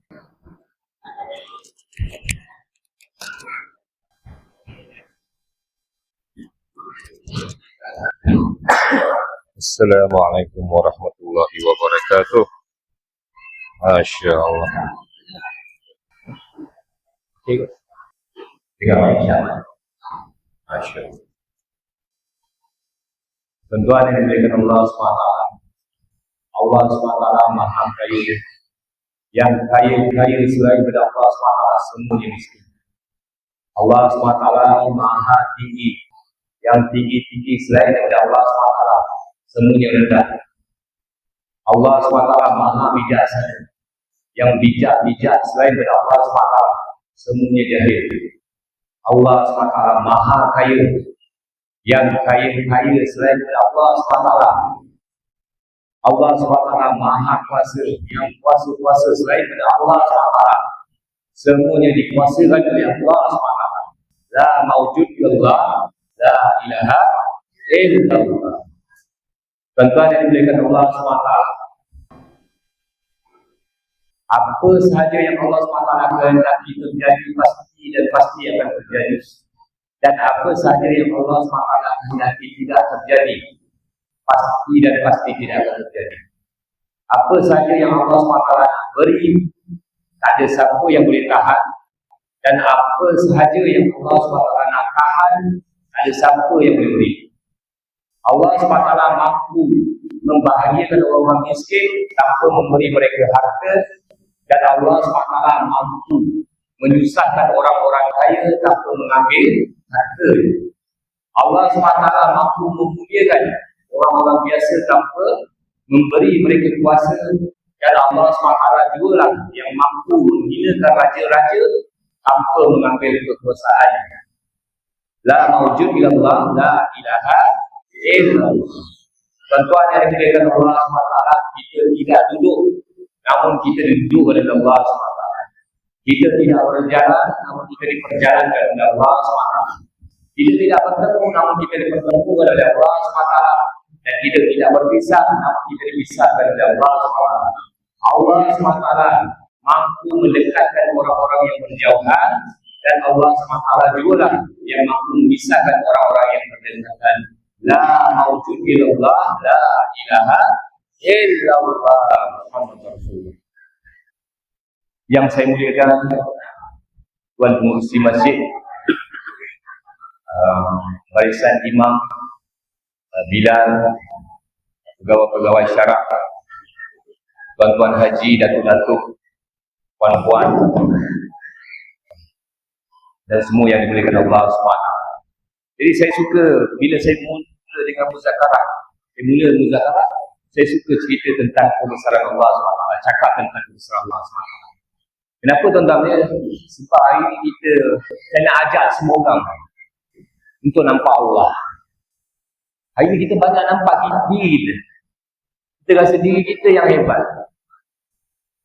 Kalau aku tak ada ni, siapa nak bagi anak isteri aku makan? Allah. Hari ini kalau tak ada fikir aku ni, kampung ni tak boleh maju. Allah. Kalau tak ada kepandaian aku ni, perniagaan aku pun tak boleh pergi, tak boleh jauh, tak boleh maju. Semua kita rasa kita. Tapi kita tak pernah nampak Allah SWT. Bila mana Allah SWT hadirkan ujian pada kita, Allah bagi kita kesusahan. Tiap-tiap bulan berniaga, 20,000, 30,000 kita dapat. Tiba-tiba satu bulan Allah SWT takdirkan perniagaan kita merosot dengan rugi kita. Hari ini orang yang tak cakap tentang kebesaran Allah SWT, tak fikir tentang Allah, bila mana Allah bagi dia ujian dia tu, benda pertama dia akan fikir, siapa kawan-kawan aku yang boleh tolong aku? Bank mana yang boleh tolong bagi pinjaman pada aku? Jadi dia akan pergi jumpa kawan sana, jumpa kawan sini, kan? Minta tolong kawan sana, minta tolong kawan sini, tak dapat, pergi cari bank, buat loan sana, buat loan sini, loan reject. Last dah penat, dah putus asa, baru balik rumah, jumpa Allah SWT. Duduk atas tikar sejadah, baunya Allah. Ya Allah, susah ya Allah. Ya Allah, kau uji aku, ya Allah, benar-benar susah ya Allah. Ya Allah, ini anak aku tak makan ya Allah. Ya Allah, isteri aku tak makan ya Allah. Baunya Allah. Letak Allah kat belakang. Ini kita tuan-tuan. Pasal apa kita tak cakap tentang kebesaran Allah? Kita tak ingat Allah. Allah SWT bagi kita ujian, kesakitan. Allah bagi sakit. Benda pertama yang ada kat fikir kita ni apa tuan-tuan? Doktor mana yang baik boleh pergi? Obat apa yang aku perlu makan untuk bagi sembuh pada aku? Hospital mana yang paling baik yang boleh rawat dia? Pergi hospital sana tak baik, jumpa doktor sini tak baik, makan ubat ni tak baik, jumpa tokoh tuan-tuan dia pun tak baik-baik. Akhir sekali, dah nak jalan tak boleh, duduk atas sejadah nangis-nangis. Ya Allah, aku sakit ya Allah. Ya Allah, aku tak mampu nak berdiri pun tak mampu ya Allah. Ya Allah, bantu aku ya Allah. Bau cari Allah.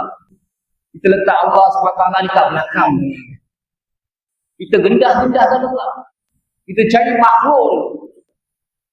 Sebab tu kehidupan kita hari ini tuan-tuan, kita maafkan kita tunggang langgang. Pasal apa? Kita tak letak agama, kata Allah SWT.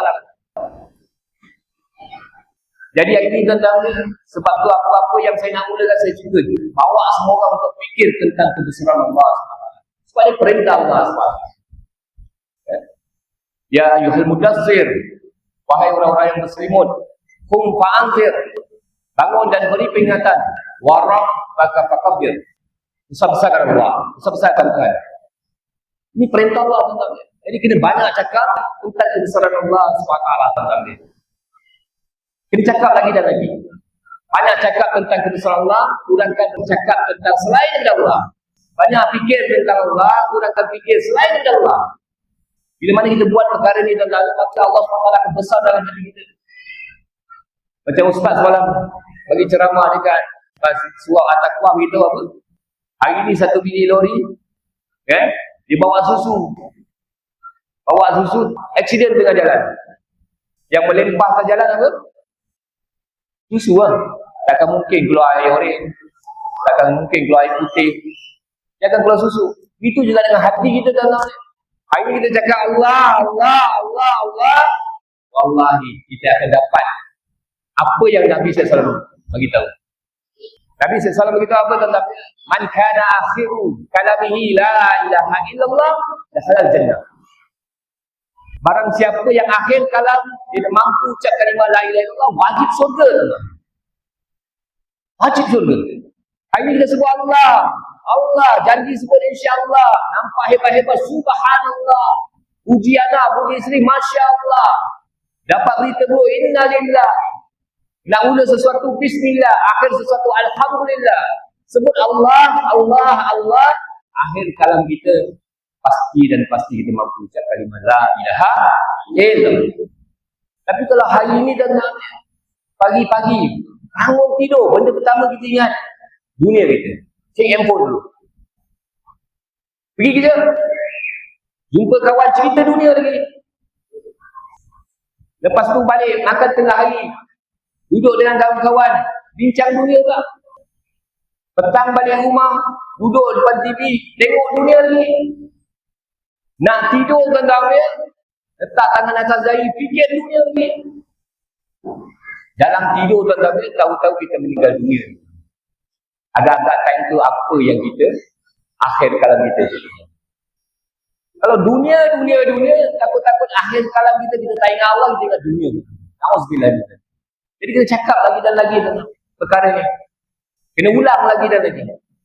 Duduk dengan anak kita, duduk dengan isteri kita, sayang. Bukan ayah ni bagi bahagia, yang bagi bahagia. Duduk dengan anak kita, bukan nasi dia bagi kenyang nak. Yang bagi kenyang Allah. Kena cakap Allah. Agar apa? Agar kebesaran Allah SWT dapat masuk dalam hati. Jadi tuan-tuan yang diberikan Allah SWT. Saya sebenarnya nak cakap lain Ustaz. Nak cakap benda lain. Tapi dah duduk dah cerita lain. Jadi seronok tuan-tuan. Wallahi, untuk perkara agama ni, kalau kita cakap lagi dan lagi seronok.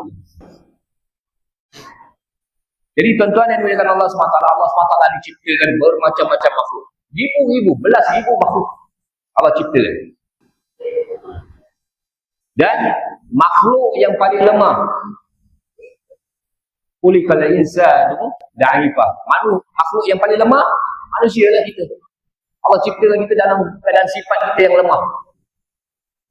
Berbanding dengan makhluk-makhluk lain, kita ni yang paling lemah. Yang paling tak ada daya. Tapi kelemahan diri kita ni pun, Allah beritahu lemah kita ni pun, Allah bagi makhluk yang bernama manusia ni, Allah ciptakan dalam keadaan asyraf, akmal, afdal, asyraful makhlukat. Makhluk yang paling mulia, makhluk yang sebaik-baik penciptaan. Allah ciptakan dia dalam keadaan kita ni mulia tuan-tuan. Kenapa kita mulia tuan-tuan? Sebab Allah SWT bagi kita usaha dan ikhtiar. Allah bagi kita usaha dan ikhtiar. Selain daripada kita ni tuan-tuan, semua tak ada. Saya bagi contoh yang senang-senang. Macam kucing. Kita tengok kucing. Ustaz, kucing ni dia beranak-beranak Ustaz. Mata dia pun tak boleh buka. Mata tak boleh buka tuan-tuan. Tapi kucing ni, anak kucing ni dia mampu cari puting susu mak dia. Tak payah mak dia gendong, tak payah mak dia panggil. Dia bau, dia tahu dia datang pergi. Dan anak kucing ni tak ada orang ajar pun, mak dia tak payah ajar pun. Nak, jangan main tepi parit, tepi laut, tepi sungai, sampai jatuh. Tak payah ajar tuan-tuan. Ni sifat, ni pengalaman semula jadi. Allah bagi. Binatang-binatang ni Allah bagi, semua jadi. Ayam, dia menetas, keluar daripada telur. Keluar daripada telur, anak ayam dah tahu dah, mana nak patuk dah, cacing-cacing. Dia tahu nak cari. Ini pengalaman semula jadi.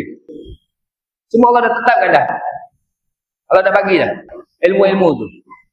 Tapi satu orang, manusia, kan? Bayi, dia keluar daripada perut mak dia, dia tak tahu apa-apa. Tak boleh nak buat apa-apa. Dia kena, mak dia kena angkat dia, nak susu, nangis dia, mak dia kena gendong dia. Susukan. Satu orang budak nak berjalan, tak tahu nak jalan macam mana, mak kena ajar jalan. Bapak kena ajar jalan. Kena usia, kena ikhtiar. Ada usaha, ada ikhtiar. Nak pandai, nak kaya, kena usaha. Kan? Nak berilmu, kena belajar. Nak kaya, kena usaha. Dan dalam kitab-kitab Jawi lama beritahu apa tuan-tuan? Salah satu lagi kemuliaan manusia ni apa? Allah SWT telah bagi manusia ni akal. Akal. Jadi kalau nak tahu betapa mulianya satu orang manusia, betapa menilainya satu orang manusia, kita tengok pada fikir dia. Hari ini manusia fikir, hebatnya fikir manusia ni. Macam-macam manusia buat. Tapi nak cerita tentang dia, fikir-fikir kita hari ni, hujung dia, yang mana Allah SWT kira bila mana hujung daripada fikir tu, sama ada dia kait dengan dunia atau kait dengan Allah SWT. Kalau kait dengan dunia, maka dia akan dapat hanya habuan dunia. Tapi kalau dia ada fikir tentang Allah, tentang agama, tentang umat, maka dia akan dapat habuan dunia dan akhirat. Hari ini manusia fikir macam-macam tentang dia. Besi, kita tengok besi, sifat dia berat, di dalam air dia tenggelam. Tapi manusia fikir, besi yang berat di tentang dia, manusia fikir lagi dan lagi, akhirnya manusia cipta kapal terbang. Besi boleh terbang. Besi ni tentang dia, kalau kita letak atas air, dia akan tenggelam besi tu. Tapi hebatnya fikir satu orang manusia, kan? Dia fikir lagi dan lagi, cipta kapal besar-besar. Besi. Tapi boleh terapung. Allah. Hebat manusia ni fikir. Ada orang fikir tentang pakaian. Buat jenama-jenama hebat. Ribu-ribu jual. Selain ribu-ribu jual. Ada orang fikir tentang makanan. Buat satu dessert. Saya ada tengok satu YouTube Ustaz. Dessert. Dia bukan makan yang berapa tu, dessert. Satu pinggan dessert tu, harga dia 3,500 pound sterling. Satu pinggan tu. Hebatnya fikir manusia boleh cipta makanan macam tu mahal. Orang bayar tu. Allah. Tapi nak beritahu tuan-tuan, fikir manusia tadi ni. Orang fikir boleh cipta kapal terbang. Orang fikir boleh cipta pakaian, cipta rumah-rumah yang hebat. Nak beritahu tentang fikir-fikir dunia ni, akhirnya semua akan binasa. Besi akan berkarat, pakaian akan lusuh. Kita cipta makanan, makan kita makan, habis makan kenyang, jadi najis. Itu je takat dunia. Tak lebih daripada itu tuan-tuan. Tapi Allah SWT cipta akal ni tuan-tuan, 100 akal. Di dunia ni Allah cipta akal ni 100 akal. Daripada 100 ni tuan-tuan, Allah SWT bagi 99. Satu Allah SWT sebarkan untuk seluruh manusia. Kongsi ramai-ramai. Satu akal tu. 99 Allah SWT bagi pada Nabi Muhammad sallallahu alaihi wasallam. 99 tuan-tuan. Nabi orang manusia yang paling bijak atas muka bumi ini. Fatanah tuan-tuan, paling bijak. Tak ada orang yang lebih bijak daripada Nabi SAW. Hari ini kalau kita nak fikir, kita nak renung, kita kena renung, kena fikir macam mana Nabi SAW fikir. Pasal tak ada orang yang lebih bijak daripada Nabi. Hari ini bukan fikir Jepun tu hebat tuan-tuan. Hari ini bukan fikir China tu hebat. Hari ini bukan fikir Amerika tu hebat. Hari ini bukan fikir pemimpin-pemimpin kita hebat. Tapi fikir Nabi SAW ni paling hebat. Jadi semua orang kena ada ambil fikir risau Nabi. Jadi Nabi SAW ni tentang dia. Kehidupan Nabi SAW 23 tahun Allah SWT lantik Nabi SAW jadi Rasul tentang dia. Apa fikir Nabi? Apa yang Nabi fikir? Nabi tak fikir tentang dia macam mana nak besarkan rumah Nabi SAW. Nabi pemimpin tentang dia. Kalau hari ni kita bagi jawatan Nabi ni macam presiden. Pemimpin besar tentang dia. Tapi Nabi SAW ni tak pernah fikir macam mana nak kayakan anak-anak dia. Nak senangkan isteri-isteri baginda SAW. Tak ada tuan-tuan. Nabi SAW tak ada fikir untuk perkara-perkara dunia tuan-tuan. Satu hari tuan-tuan dia nak bagi tahu tuan-tuan. Satu hari Nabi SAW pergi rumah Sayyidatina Fatimah radhiyallahu anha. Pergi rumah anak. Bila sampai dekat rumah Siti Sayyidatina Fatimah ni tuan-tuan, Nabi nampak Sayyidina Hasan, Sayyidina Husain. Ketika tu Nabi SAW tengok, Nabi sedih, Nabi nangis. Tengok Sayyidina Hasan, tengok Sayyidina Husain. Nabi sedih, Nabi nangis. Kemudian Nabi SAW pergi pada Sayyidina Husain. Nabi SAW telah peluk Sayyidina Husain dan cium tengkuk Sayyidina Husain.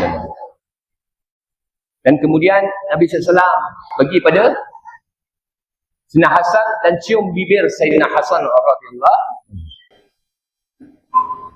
Nabi sedih. Jadi satu orang mak, Sayyidatina Fatimah radhiyallahu anha, tengok keadaan tu, dia macam pelik lah. Bapak aku tak pernah buat macam ni kan? Kenapa hari ni Rasulullah buat macam ni? Tanya pada Nabi SAW, wahai Rasulullah, wahai bapak aku, selalunya Tuan takkan bersikap demikian. Tak pernah aku lihat sikap Tuan sedemikian pada cucu-cucu Tuan. Tapi kenapa hari ni aku tengok berlainan cara Tuan. Jadi Nabi SAW beritahu apa? Wahai Fatimah, sebelum aku datang sini, sebelum aku sampai rumah kau ni, Jibril alaihissalam telah wahyukan kepada aku yang mana satu ketika nanti Husain ni akan mati dipenggal. Dan Sayyidina Hasan akan mati diracun. Ketika tu Nabi SAW sangat-sangat sedih. Sayyidatina Fatimah dengar perkataan Nabi SAW. Dia rasa sayang. Satu orang mak. Dia besarkan anak dia dengan susah payah. Kasih sayang, air mata. Tahu satu hari anak dia akan mati. Cakap dengan Rasulullah, ya Rasulullah, ini cucu kau ni. Takkan kau tak sayang cucu kau ni? Takkan kau nak biarkan dia dalam keadaan ni? Kau dah tahu dia nak mati, ya Rasulullah. Ya Rasulullah, setiap Nabi-Nabi ni Allah SWT bagi satu doa. Yang mana kalau dia berdoa, pasti Allah SWT akan ijabah. Allah kabul terus. Ya Rasulullah, wahai Tuhan, doakanlah untuk cucu-cucu kau ni, ya Rasulullah. Jadi apa kata Nabi SAW?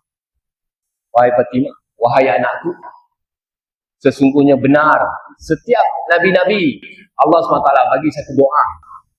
Yang mana doa ni kalau angkat, aku sebut, pasti Allah SWT kabul. Tapi doa ni, aku bukan nak doakan untuk keselamatan cucu aku.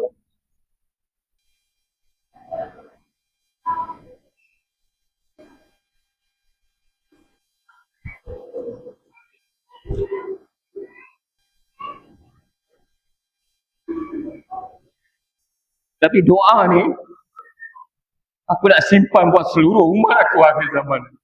Dekat yaumil mahsyar, dekat akhirat, aku nak doa untuk umat aku. Biar semua dapat masuk surga Allah. Kita yang hari ini tinggalkan solat, kita yang hari ini tak keluar, anak-anak kita keluar rumah tak tutup aurat. Kita dapat agama dengan percuma, kita tak rasa. Inilah pengorbanan Nabi SAW. Nabi korban perasaan. Boleh doa cucu, boleh selamat cucu. Tapi Nabi tak buat. Nabi SAW nak simpan doa ni untuk kita. Kita yang hari ini bermain-main dengan agama. Bermudah-mudah dengan agama. Nabi simpan doa ni untuk kita. Inilah pengorbanan Nabi SAW. Nabi tak fikir diri Nabi. Nabi tak fikir anak Nabi. Nabi tak fikir cucu Nabi. Nabi SAW tak fikir isteri-isteri Nabi SAW. Tak ada, tuan-tuan. Apa Nabi fikir? Umat ni. Kita ni, tuan-tuan. Nabi fikir kita. Macam mana keselamatan kita dekat akhirat ni. Nabi fikir perkara ni.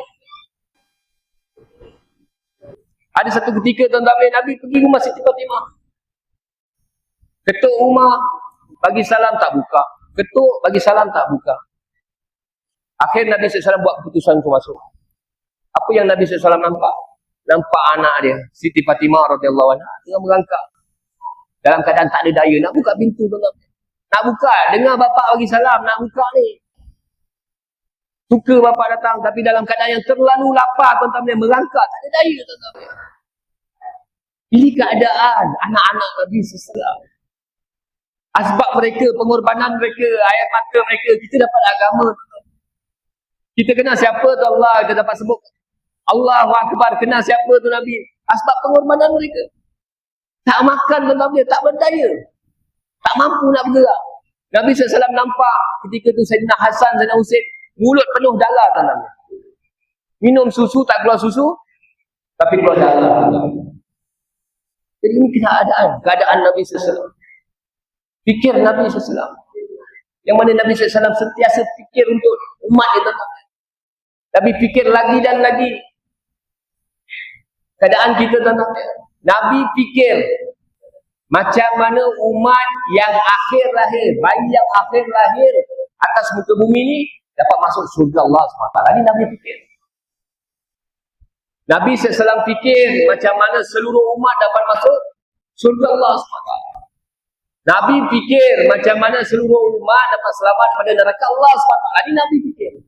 Macam mana manusia yang duduk hujung-hujung dunia dapat datang taat perintah Allah SWT. Ini Nabi fikir. Yang hari ini fikir ni, yang sebelum-sebelum ni, sahabat-sahabat telah ambil fikir ni. Sebab tu sahabat-sahabat bertebaran tentang seluruh dunia tentang. Sayyidina Umar radhiyallahu anhu tentang dia, asbab fikir risau dia, lebih separuh dunia tentang dia telah masuk Islam tentang. Telah berjaya di Islam. Asbab fikir risau dia. Fikir tentang dia. Kemudian sahabat-sahabat ambil fikir risau ni, tabi'in ambil fikir risau ni, tabi'in ambil fikir risau yang sama. Hari ni tuan-tuan, Nabi dah tak ada tuan. Sahabat-sahabat dah tak ada. Orang-orang lama kita dah tak ada. Jadi fikir risau ni kita kena ambil tuan-tuan. Macam mana kita tengok keadaan hari ni tuan-tuan, kita kena fikir. Kena risau. Macam mana manusia hari ni dekat Malaysia ni tuan-tuan. Ada satu orang-orang pandai, bijak pandai kita buat kajian. Dia beritahu apa? 80% tuan-tuan. 80% orang Islam dekat Malaysia ni tak solat. 80%. Yang mana Nabi SAW beritahu apa tuan-tuan? Satu orang yang tinggalkan satu solat dengan sengaja, maka Allah SWT akan perintahkan malaikat untuk tulis nama orang tu dekat pintu neraka. Wajib masuk neraka tuan-tuan. Yang ini tuan-tuan. Kita marah orang Cina, orang India. Kita marah bila dia orang apa? Mempersendakan Allah, mempersendakan Nabi SAW. Kita marah orang Palestin, dekat Palestin tu kita tengok keadaan orang runtuhkan masjid. Kita marah tuan-tuan. Tapi kita terlupa tuan-tuan. Orang alim kita beritahu apa ni? Solat ni tiang agama. Solat ni tiang agama. Man aqamaha faqad aqama din. Barang siapa yang dirikan solat, sesungguhnya dia telah mendirikan agama. Wa man tarakaha faqad haddama din. Barang siapa yang tinggalkan solat, sesungguhnya dia telah runtuhkan agama. Hari ini 80% orang Islam dekat Malaysia bukan runtuhkan masjid dalam dia, tapi runtuhkan agama Allah SWT. Sedih tuan-tuan.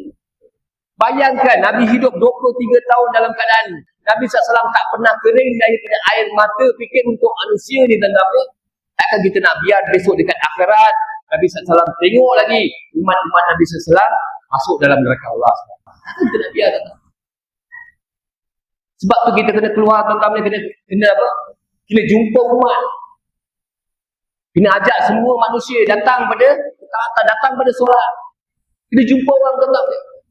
Kena cakap. Kena dakwahkan agama Allah SWT.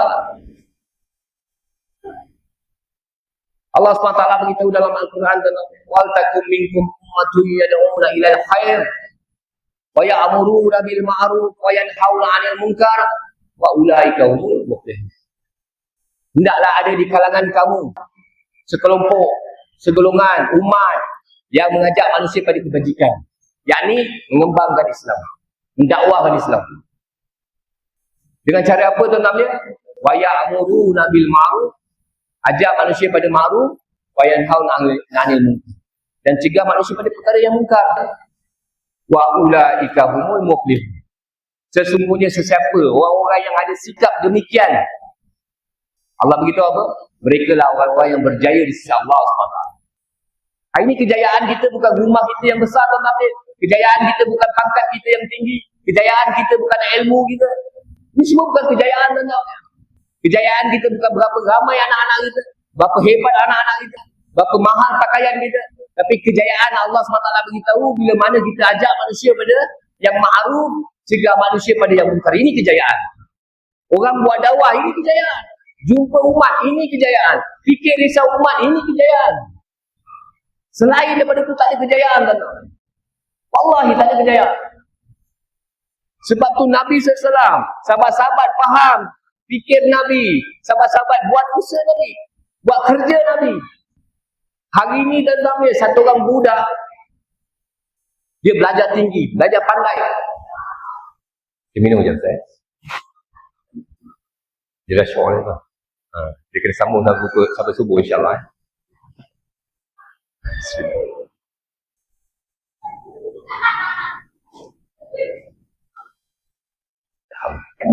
Satu orang budak tuan-tuan, dia belajar SPM. Anak kita belajar SPM, pandai. Dapat sambung. Buat degree. Buat diploma. Lepas tu sambung. Buat degree. Dah habis degree. Buat master pula. Lepas tu pergi terbang. Pergi Amerika. Buat PhD pula.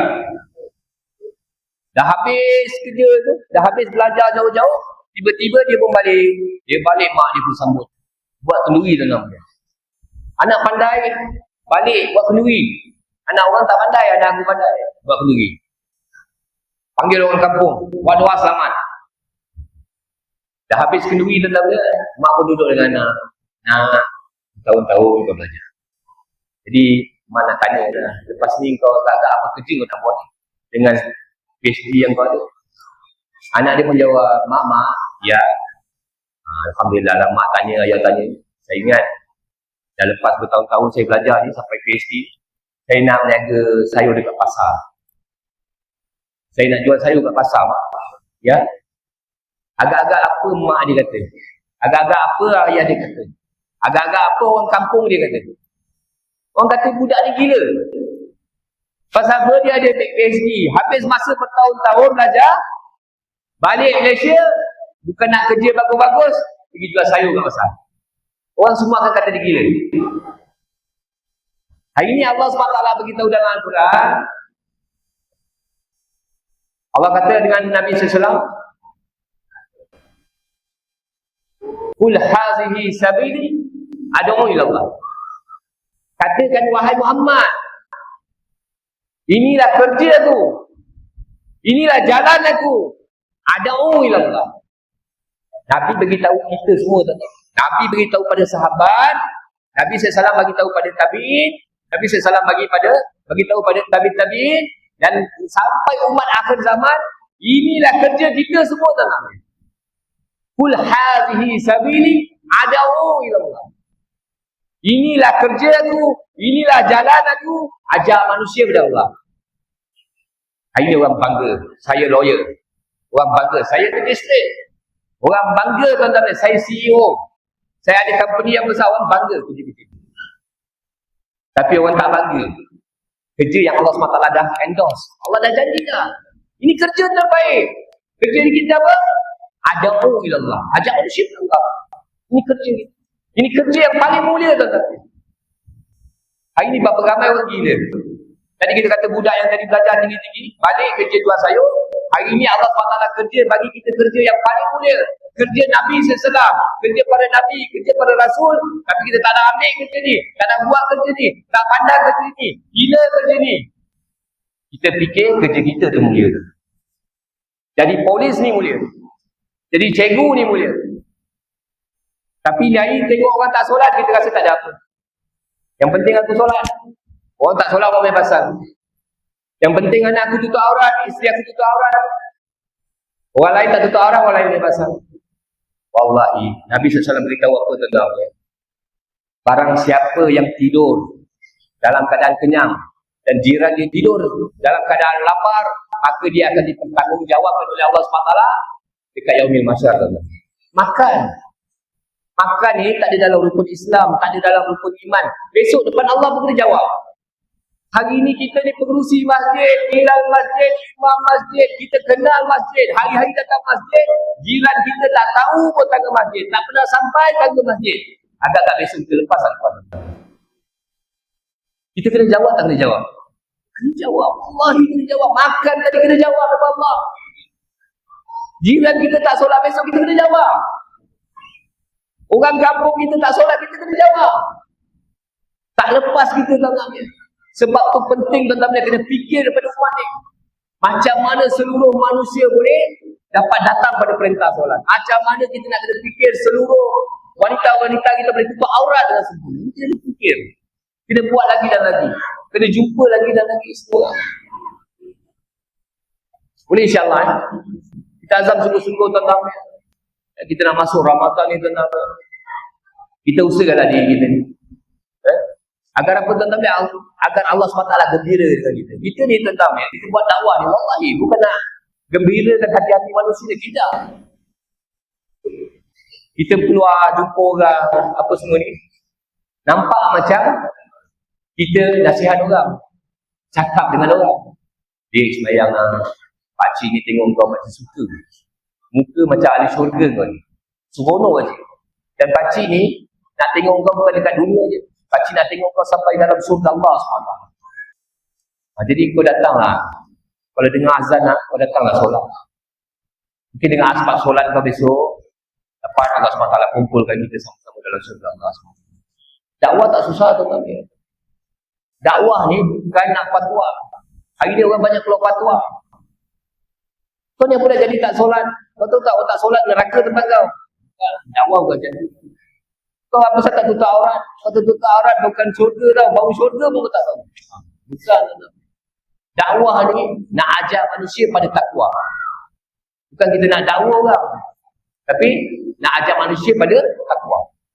Takut pada Allah. Kan? Boleh insyaAllah. Kita jumpa 100 orang hari ni cakap tentang Allah. Macam saya cakap tadi, Allah SWT kuasa. Selain daripada Allah SWT, makhluk langsung tak ada kuasa. Hanya Allah SWT boleh bagi manfaat mudarat. Selain daripada Allah SWT langsung tak boleh bagi manfaat mudarat. Kita jumpa orang, kita cakap perkara-perkara ni. 100 orang kita jumpa, satu orang. 100 orang.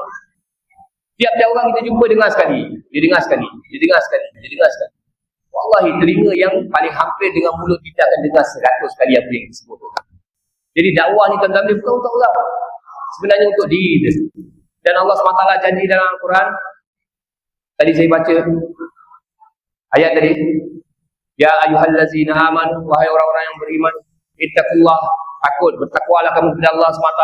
Wa qulu qawlan sadida. Cakaplah kamu perkara-perkara yang hak, perkara-perkara yang benar, perkara-perkara yang membesar-besarkan Allah. Kita buat perkara ni, Allah janji 2 perkara. Apa benda tuan-tuan? Yuslih lakum a'malakum. Allah SWT akan islah amal-amal kita. Allah akan memperbaiki amal-amal kita.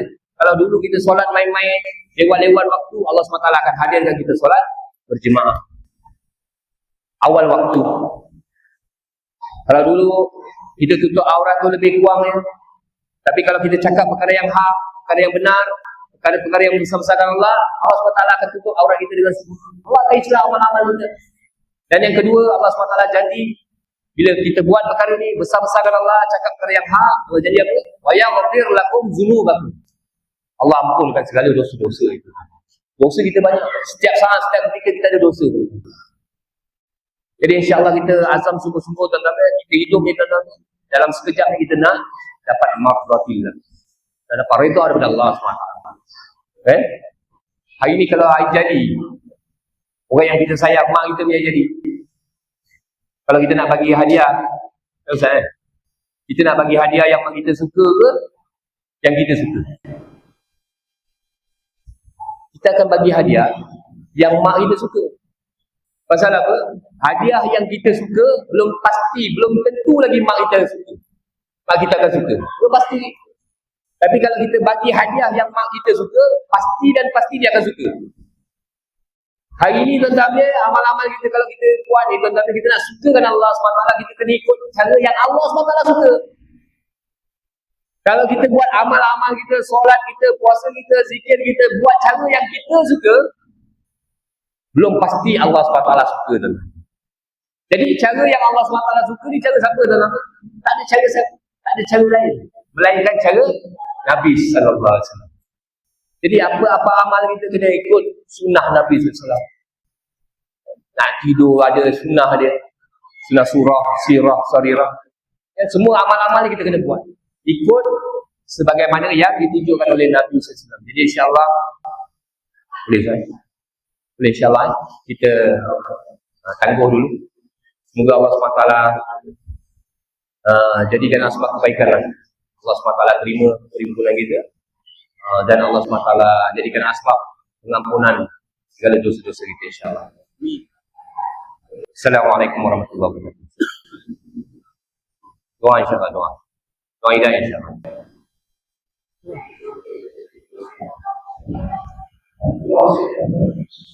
Alhamdulillah Rabbil Alamin. Wassalatu wassalamu ala Rasulillah Muhammadin wa ala alihi wa sahbihi ajma'in. Allahumma ya Rabbal alamin ya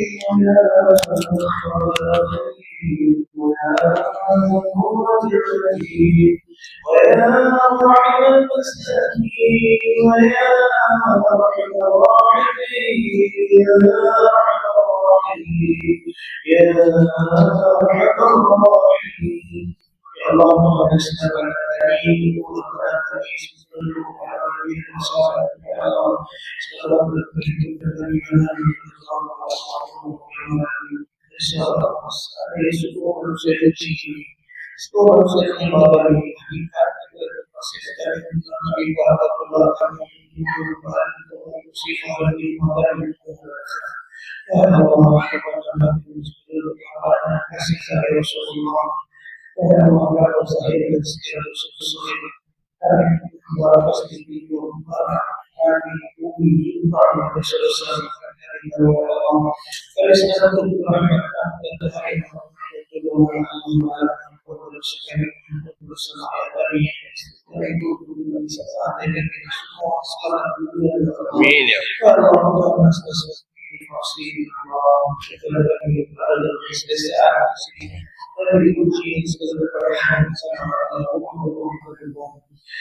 Amin ya